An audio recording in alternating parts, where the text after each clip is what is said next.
Hello everyone, welcome back to life in a frame. তো ব্লগটা upload করে মানে আগের ব্লগটা আবার আরেকটা ব্লগ এখান থেকে শুরু করছি। তো আজকে হাঁটতে যাবো, ফৌজির এখনও একটা কলে আছে। তো আমি ততক্ষণ ভাবলাম একটু আমার মিষ্টি কাকিমাকে দেখে আসি কী করছে। আমার সব কাজকর্ম তো সব হয়ে গেছে, সবাই তো যে যার চলে গেছে, বাট কাকিমা একা একা কী করছে, যদিও মেয়ে জামাই আছে, বাট স্টিল একটু দেখি। চলো, আর এই আমাদের ব্লক থেকেও সিঁড়ি দিয়ে নামলাম, আর এই ব্লকেও সিঁড়ি দিয়ে উঠলাম। চারিদিকে ডিফারেন্ট ডিফারেন্ট প্রত্যেকটা ফ্লোরে ধূপের গন্ধ। এই যে আমার মিষ্টি কাকিমা। তা এখনও বাড়িতে কয়েকজন গেস্ট আছে, তো কবে শনিবার খালি হয়ে যাবে না? হ্যাঁ, আমার পাড়ায় এসে আমার সাথে না দেখা করে চলে যাচ্ছে। বাই দ্য ওয়ে, এটা নিকিতা দিদি অঙ্কিতা। টুকটুক করে যাই না, গাড়ি সবাই তোমরা ওকেই দেখো বারবার। বাট খুব শিগগিরই আড্ডা হবে। হ্যাঁ, stay tune to the channel. যা ব্যস্ত মানুষ, এখানে বিয়ে ওখানে এই বিয়ে খেতে আসাম চলে গেছে। কম দাও। চল চলে আসি। এই মোমোটা ভালো কিন্তু। হ্যাঁ ভালো, কুরকুরে মোমো ভালো। খাবো একদিন। দুপুরে মনে হচ্ছে ভালো। পরীক্ষা চলছে রে, আবার পুরি খাবো। ক্লাসে ওঠার ফাইনাল। তবে আমি কবে আসবো বলে দিই। এই তো পরীক্ষাটা হয়ে যাক, তারপরে শুরু হবে। আমরা তো এখানে বাড়ি যাচ্ছি না। ট্রিপ নেই তো, কোনো ট্রিপে গরমে কোথাও যেতে পারি না। হ্যাঁ দরকার। এই সুইমিংই ঠিক আছে। তুমিও সুইমিং পারো? তুমি আসো না কেন? এটা আলাদা করে মেম্বারশিপ নিতে লাগে, আওয়ারলি অ্যালাউ করে না। ওইটাতে নেয়। কাল প্লেন নিয়ে নাও। মজা হবে। ডুবুকে আগেবার দিয়েছিলাম, হাত ভেঙে ফেলছি। বাঙালি লোকজন ভর্তি না, কলকাতা ফিল আসে। হ্যাঁ, আমি কলকাতা মজা লাগে। আর এইগুলো কোর্সগুলো সব বাঙালি। হ্যাঁ, বাংলা বোঝে, বাংলা বলে, কলকাতা বাড়িতে জলের তলে আমি বাংলা শুনলে আরো সাহস পাই। আমি পারি, কতটাই পারি। চলো তাহলে এসো না, মজা হবে। আমার লোক জোগাড়গুলো একটা মোটিভেশন হবে। আগে আওয়ারলি বেসিসে আমি আর আমার আরেক বান্ধবী, তখন ফ্ল্যাটেরটা ওপেন হয়নি, আমরা ওখানে যেতাম। এই মীনাক্ষীদের দিকে ওরা আওয়ারলি অ্যালাউ করে। আবার শুরু করো না, গরম কাল মজা হবে। জলও বেঁচে যাবে। ওরে বাবারে, একবারে স্নান হয়েছে। ভালো লাগলো। কে দেখলো তোমাকে আগে? পিঙ্কি। আমি ওকে পেছনে বসা দেখে বুঝে গেছি এটা অঙ্কিতা। পাশে নিকিতাদের সাথে দেখা হলো, দিয়ে তারপর ওদের সাথে কথা বলতে বলতে ব্যাস এই যে রনিদা, প্রিয়াঙ্কা, আর পাশে অভিজিতেরও আরেকটা ফ্রেন্ডের সাথে দেখা। তো সব মিলিয়ে মানে গল্পই চলছে। 9টা বলে বেজে গেল নাকি? আমাদের এমনি তো দেখা হলে কত শেষ হয়, কন্টিনিউয়াস হতেই থাকে। হ্যাঁ, ব্যাস হয়ে গেল। চল, এবার ওরা একটু আরো হাঁটতে যাবে, আর আমরা ফেরত যাবো। ওদিকে রাজেশ তারাও ওয়েট করছে। হ্যাঁ,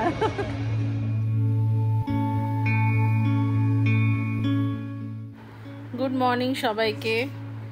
এই গাড়িটা না সকালবেলা হঠাৎ করে দেখে এক ঝলকে মনে হলো সেই কলকাতার মঞ্জিনিসের গাড়িটা। মানে দূর থেকে দেখলে এর লোগো বা এই কালার কম্বিনেশনটা ওরকমই লাগলো।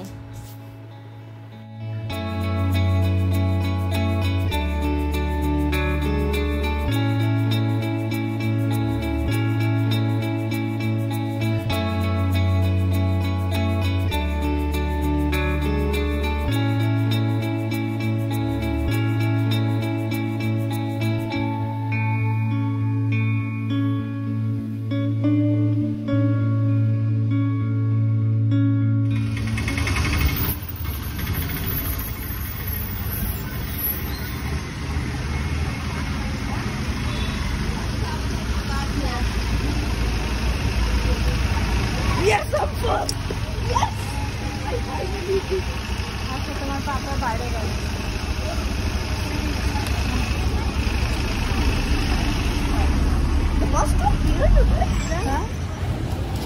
তোমার ইজি সব এক্সাম ইজি। ফুল মার্কস তো?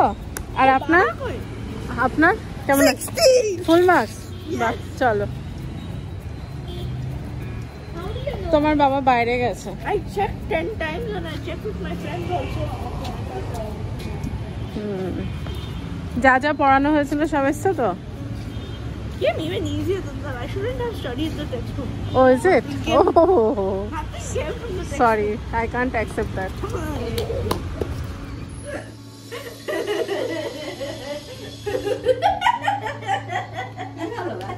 কে জানে পাগল হয়ে গেছে।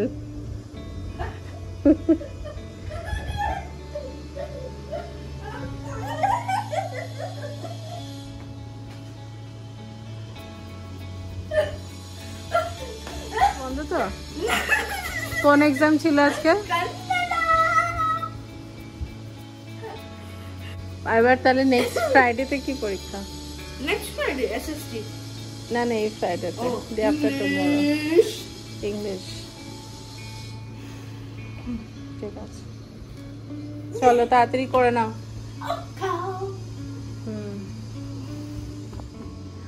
খালি দুষ্টু সব সময়। সবাই ভাবে খুব ভালো। আমি ভালো ছেলে, মাম্মা কিছু বলছে না, মাম্মা কিছু বলছে না, আমি অনেক ভালো ছেলে। সামনে দেখলেও বুঝবে না, শুধু বুঝবে কখন, যখন মাম্মার সাথে।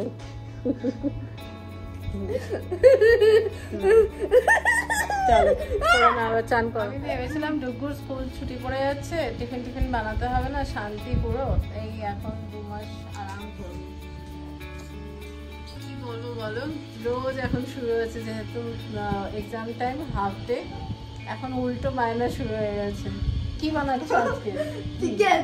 আর এই কালকে তো ভেজ ছিল, আজকে নন ভেজ, সে না আরো শুরু করছে। খালি বদমাইশি, খালি ডিস্টার্ব করে, বদমাইশির থেকে বেশি ডিস্টার্ব করে।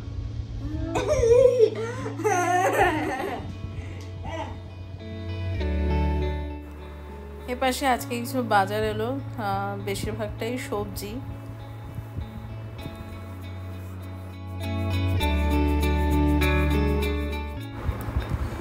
আজকে লাঞ্চে রয়েছে উচ্ছে ভাজা, পোস্তটা আগের, এটা হচ্ছে বিনস বাটা।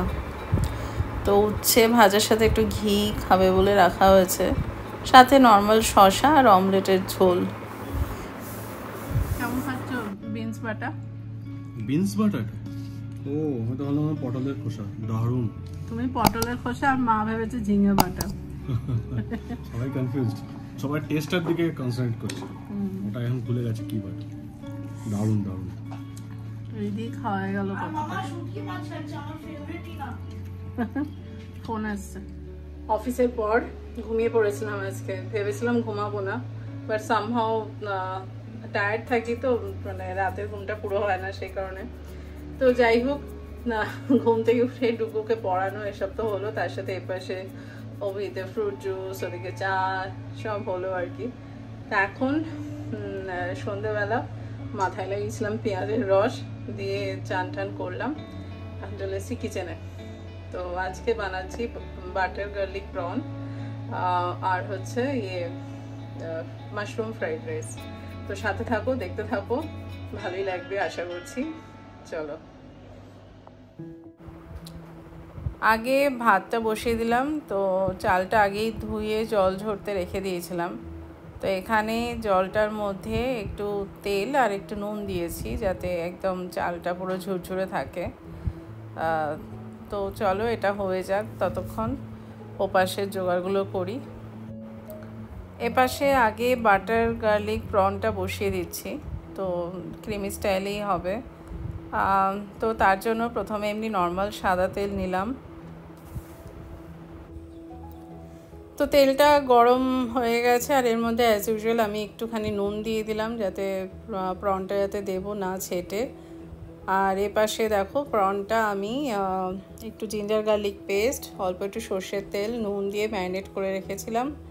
তো এইবার এটা আগে একটু ফ্রাই করে নিচ্ছি। তো ফ্রাই করে পুরো একদম জল যদি ছাড়েও আর কি, জল তো অল্প ছাড়বেই যেহেতু ম্যারিনেট করা, তো পুরো শুকানো অবধি ওয়েট করবো।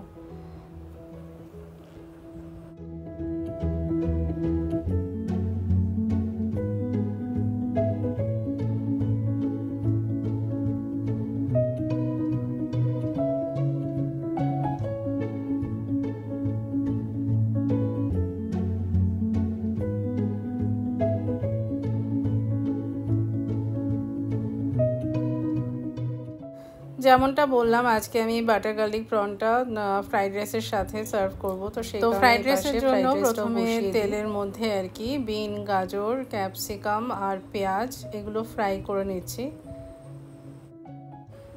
এটা ভাজার সময় একটু নুন দিতে হবে, আর নুনটা কিন্তু খুব বুঝে শুনে, তার কারণ হচ্ছে ফ্রাইড রাইসের যে ভাতটা আর কি ফোটানোর সময় আমি নুন দিয়েছিলাম, তাই একদম বুঝে শুনে দিতে হবে।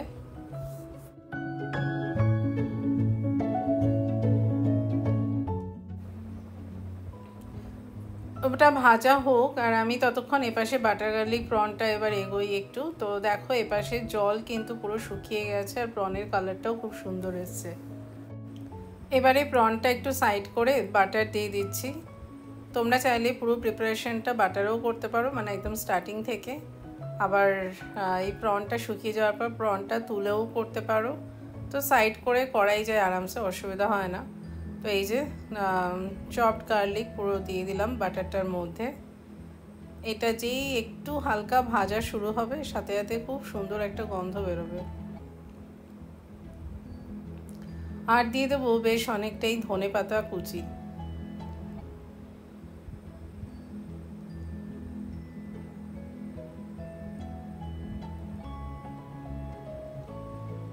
তো মোটামুটি যেহেতু কড়াই গরম, তো সেই কারণে বাটারটা দিতে বাটারও মেল্ট হয়ে গেছে আর গার্লিকটাও তাড়াতাড়ি ফ্রাই হয়ে গেছে।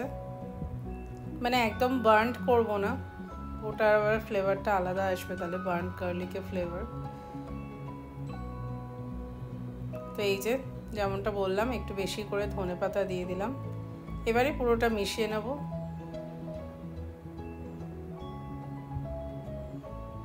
এই ক্ষেত্রেও কিন্তু নুন কিন্তু প্রনের মধ্যে দিয়ে ম্যারিনেট করা, তাই নুন দিতে গেলে বুঝে শুনেই দিতে হবে, আর না হলে বেস্ট হচ্ছে লাস্ট অবধি ওয়েট করে টেস্ট করে তারপর দেওয়া।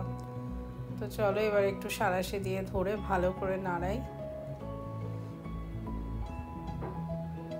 তো বেশিক্ষণ নাড়তে লাগবে না। এবারে এর মধ্যে দেব একটু নুন, মিষ্টি আর জল। তো জলটা দিয়ে মানে খুব বেশি জল দেব না, কারণ কোনো কিছু তো আর কুকড হওয়ার নেই, সব তো হয়েই গেছে।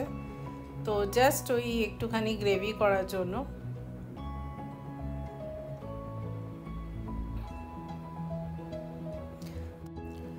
তোমরা কিন্তু চাইলে একদম ওই শুকনো শুকনো জাস্ট মানে এর আগে স্টেপ অবধি ওইটুকু করেও নামিয়ে দিতে পারো যদি একদম শুকনো খেতে হয়। তো আমি যেহেতু আজকে ফ্রাইড রাইসের সাথে সার্ভ করব, তো সেই কারণে একটু গ্রেভি করছি ক্রিমি স্টাইলে। তো দেখো এই যে জলটা দিলাম, এবার এটা একটু খানিকক্ষণ ফুটুক, বেশিক্ষণ লাগবে না। এই পাশে আবার ফ্রাইড রাইসের সবজিগুলো ফ্রাই হয়ে গেছে, তো ওই জন্য এরও সাইড দিয়ে একটু বাটার দিচ্ছি। বাটারটা দিয়ে এর মধ্যে এবার দেব মাশরুম কুচি করে কাটা রয়েছে সেটা। বাটার মেল্ট হয়ে গেছে, তো এবার সাইড দিয়ে এই যে মাশরুম কুচিটা দিয়ে দিলাম।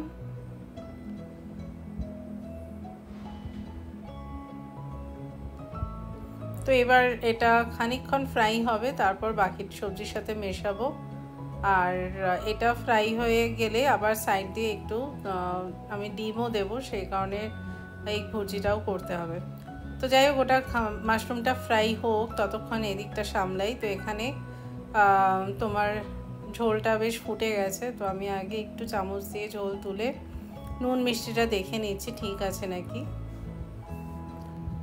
সব ঠিকই আছে, তাই এবার ক্রিম দিয়ে দেবো উপর দিয়ে। তো যদি বাই চান্স তোমাদের কাছে ক্রিম না থাকে বা না পাও, তোমরা সেক্ষেত্রে একটু জলের মধ্যে ময়দা বা কর্নস্টার্চ গুলে দিতে পারো। গ্রেভির থিকনেসটা অলমোস্ট সেমই আসবে, বাট ক্রিমটা দিলে একটু বেশি টেস্টি লাগে, এটাই ডিফারেন্স, আর কিছু না।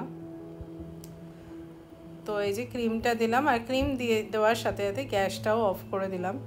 তো এবার এটা এরকমই থাকুক। এটা কিন্তু অলরেডি ডান। তো তোমরা যদি চাও আর একটু গ্রেভিটা ঠিক করতে পারো, বাট আমি এক্ষুনি খাবো না, খেতে একটু দেরি আছে, তো ততক্ষণ আর একটু টেনে যাবে, তো সেই কারণে এরকমই রেখে দিচ্ছি ঢাকা দিয়ে। তো চলো, আমার বাটার গার্লিক প্রন কিন্তু রেডি। আর বেশ ডিটেলসেই শেয়ার করলাম, তার কারণ তোমরা অনেকেই বারবার আমাকে এই রেসিপিটা জিজ্ঞেস করছিলে। অনেস্টলি স্পিকিং এই রেসিপিটা মানে এত চটজলদি একটা রেসিপি আর তেমন সুস্বাদু, মানে বাড়িতে কেউ এলে করে খাওয়ালে সত্যিই খুব ভালো লাগবে। ইনফ্যাক্ট এই সেম রেসিপিটাই আমি বানিয়েছিলাম যখন তোমরা দেখেছো হয়তো একটা ব্লগে, পম্পির দাদারা এসেছিলো, মানে ইনসাইড আউট ওরা এসেছিলো এখন, তখনও বানিয়েছিলাম। তো কাকুর তো ভীষণ ভালো লেগেছিলো, যেহেতু একদম ঝাল ঝাল নেই আর কি। এই তো এবারে ওটা তো হয়ে গেছে, গ্যাস বন্ধও করে দিয়েছি। এপাশে ফ্রাইড রাইসের বাকি প্রসেসটা সেরে ফেলি। তো দেখতেই পাচ্ছ আর কি মাশরুমটা ফ্রাই হয়ে গেছে, তাই সবজির সাথে মিশিয়ে সাইডে সরিয়ে দিয়েছি। এবারে সাইড দিয়ে একটু ডিম ফেটিয়ে ঢেলে দিলাম। এক্ষেত্রেও বারবার বলছি নুন কিন্তু বুঝে, কারণ সবজির মধ্যে অল্প নুন দিয়েছি ভাজা করার সময়, আবার ডিমটা ফেটানোর সময়ও অল্প একটু নুন দিয়েছি, তাই আলাদা করে আর নুন লাগবে না। তার কারণ হচ্ছে ভাতটাও নুন দিয়েই ফুটিয়েছি আমি, মানে ফ্রাইড রাইসে যে ভাতটা দেবো আর কি। তো এটাও সাইড দিয়ে একটুখানি আগে ডিমের ভুর্জিটা করে নিচ্ছি। তো আমি এই সাইড দিয়ে কেন করি, তোমার ডিমটা দিয়ে না সাথে সাথে ভাজাটা হওয়ার আগে সবজির সাথে মিশিয়ে দিলে জিনিসটা একটুখানি না অনেক সময় ডিমের একটা গন্ধ আসে, যেটা অনেকেই পছন্দ করে না। তো সেই কারণে আমি আগেই মেশাই না, সেটা যে কোনো রেসিপিতেই বলো। তো আইদার মানে অন্য কোনো তাওয়াতে আলাদা করে ফ্রাই করে নিই, আর না হলে এরকম সাইড দিয়েই করে নিই। বাট যতক্ষণ না ডিমটা একটু ফ্রাই হচ্ছে ততক্ষণ বাকি সবজির সাথে মেশাই না। তো চলো এবার এর মধ্যে দিয়ে দিচ্ছি চিংসের একটুখানি ফ্রাইড রাইস মশলা। তো মশলাটা দিলাম তার কারণ হচ্ছে যেহেতু বাটার গার্লিক প্রনটা একদমই সিম্পল আর বলতে পারো প্লেন টাইপের, জাস্ট ওই বাটার আর গার্লিকের গন্ধেই আর কি খাওয়া হয়ে যাবে। তো সেই কারণে এটাতে একটুখানি মশলা দিলাম, দুটোই একদম পুরো প্লেন থাকলে ভালো লাগে, ভালো লাগে না তা না, বাট আজকে আর কি এইভাবে সার্ভ করতে ইচ্ছে করলো। তো পুরো ব্যাপারটা রেডি হয়ে গেল, মানে ফ্রাইড রাইসের আর কি সবজি, ডিম, মাশরুম এগুলো আর কি।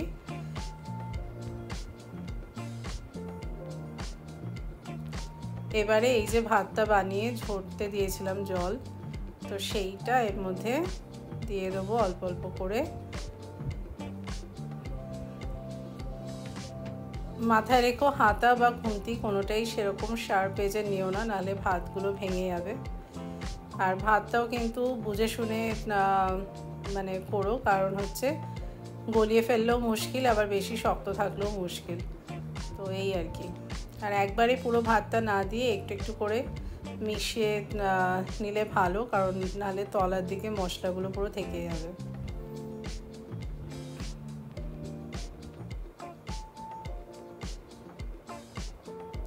এর মধ্যে এবার একটুখানি ভিনিগার দেব, আর দেব অল্প একটু মানে সয়া সস, একদম অল্প, জাস্ট ওই গন্ধের জন্য, কালারের জন্য না।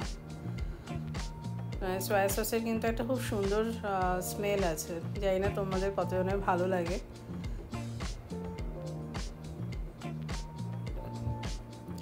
তো চলো রান্না কিন্তু হয়েই গেল, দেখো বেশিক্ষণ লাগলো না।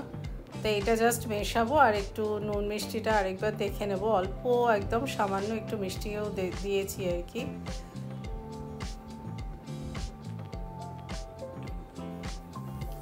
ব্যাস এই আর কি, আর কিছু না। যার যেমনটা বললাম অল্প একটু ভিনিগার আর অল্প একটু সয়া সস, এছাড়া কোনো সস না, আর কিচ্ছু লাগবে না দিতে। চলো রান্না তো হয়ে গেল, এবার যাই ওয়াকে। আর অবশ্যই তো অলরেডি নেমে গেছে, ও নিচে ওয়েট করছে, প্লাস একটু সাফারিতেও যেতে হবে। চলো বেরিয়ে পড়ি। সো এই গত যে কদিন জলের প্রবলেম ছিল তখন এইসব ট্যাঙ্ক দেখা, ওগুলো হচ্ছে বিসলেরি, আমারটা নর্মাল। তো এরকম অনেকগুলো ট্যাঙ্ক কিনে এনে রেখেছিলাম, তা এগুলো দিয়ে এইসব জল খাওয়া, রান্না করা সব হচ্ছিল। এখন ফেরত দিতে যাচ্ছি, আপাতত দরকার নেই, সেই কারণে এই ঘরের মধ্যে এগুলো বোঝাই হয়ে থাকলে আমার ভীষণ বিরক্ত লাগে। কোথেকে আলোটা আসছে,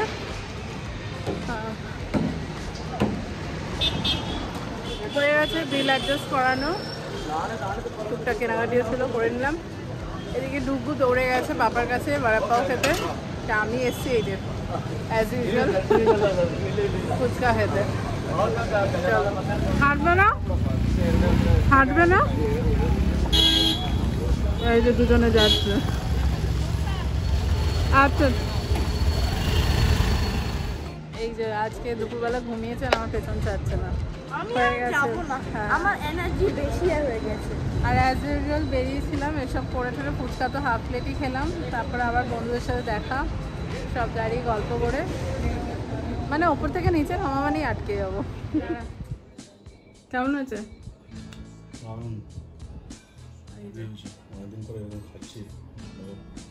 বাট ঝাল তো দিইনি। ঝাল নেই একদম, খুব ভালো হয়েছে, মানে অনেকদিন পর আমি খাচ্ছি এরকম। হ্যাঁ, ছেলের প্রন চাইছি। এই যে এই হলো আজকে ডিশের final look, mushroom fried rice আর তার সাথে বাটার গার্লিক প্রন। ডেফিনেটলি ভালো লাগবে, তোমরা ট্রাই করো। তো চলো আজকে ব্লগটা এখানেই শেষ করছি। সবাই খুব খুব খুব ভালো থেকো, আর যাওয়ার আগে লাইক, সাবস্ক্রাইব আর কমেন্ট করতে ভুলো না।